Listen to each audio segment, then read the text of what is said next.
Bismillahirrahmanirrahim.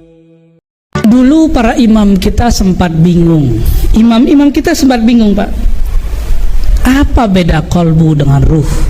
Apa beda ruh dengan nafs? Apa beda nafs dengan akal? Padahal semuanya berbeda. Coba lihat ayatnya. Kullu nafsin dha'iqatul maut. Yang merasakan mati namanya nafs. Atau ayat lain, Allahu surat Az-Zumar, ya tawaffal anfus. Allah lah yang mau wafatkan anfus, jiwa-jiwa.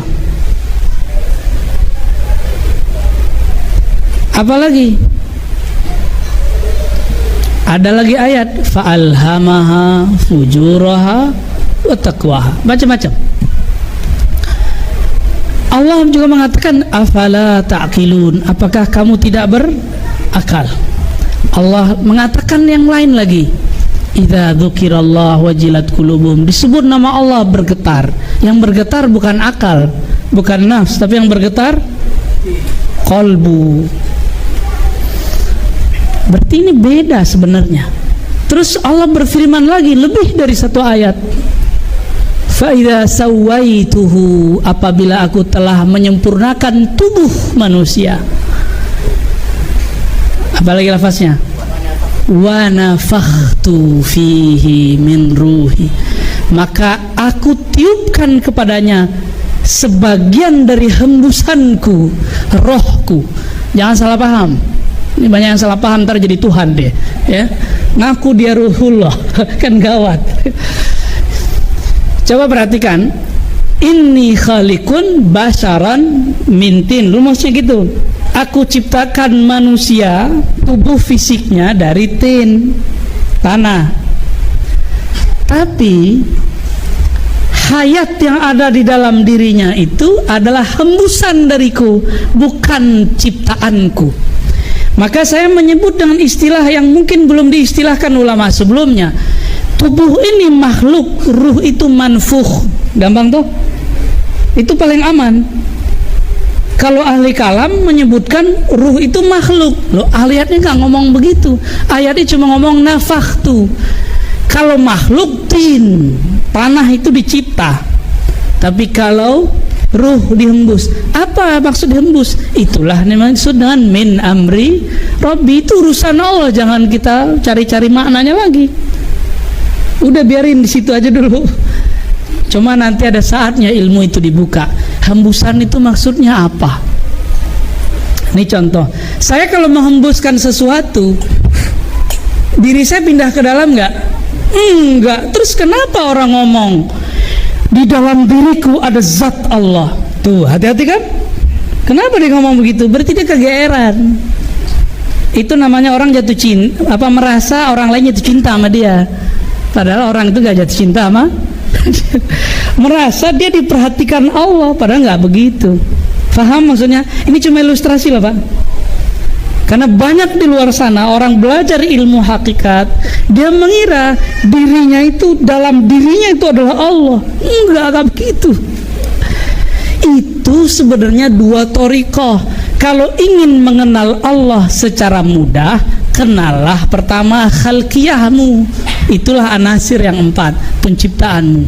Kalau ingin mengenal hakikatmu, kenalilah hembusannya dalam dirimu. Allah pinjemin doang hembusannya, kalau mau diambil. Jadi kita ini hembusannya, bukan zatnya, paham? Ya, ini nggak ngomong ilmu akidah, ini ilmu hakikat.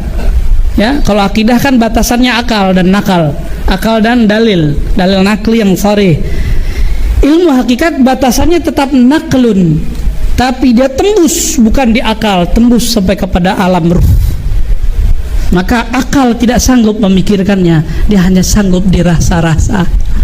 Ya. Jadi kolbu itu dia menghadap kepada Allah, namanya dan sifatnya. Tubuh ini juga menghadap kepada namanya, tapi bukan sifatnya. Maka tadi saya katakan, di satu helai rambut ada percikan nur, nama Al-Muhyi. Sedangkan nama secara utuh hanya dapat ditampung di kolbu. Yang mana dulu gunung-gunung tanah itu nggak sanggup, dia maunya numpang aja sama kolbu manusia. Jadi tubuh kita ini ada batu di dalamnya, ada tanah di dalamnya, ada api, ada angin. Semua anasir ini Allah tawarkan, maukah kamu menerima amanah dariku? Fa'abaina. Semuanya enggan. Yang nerima siapa?